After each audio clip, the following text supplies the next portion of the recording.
నాకు నువ్వు నీకు నేను అన్న తీపి మాటతో చెవిలోని గుసగుసల చిలిపి వలపు పాటతో శ్రీమతికి జరిగేను సుప్రభాత సేవా.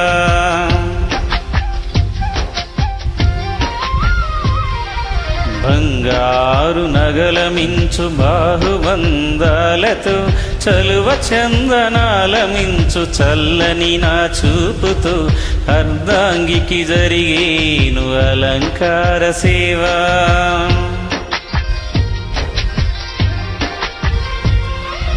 అమ్మలోని బుజ్జగింపు కలిపిన ఈ బువ్వతో నాన్నలోని ఊరడింపు తెలిసిన ఈ చేతితో నా పాపకు జరిగేను నైవేద్య సేవ, నైవేద్య సేవ.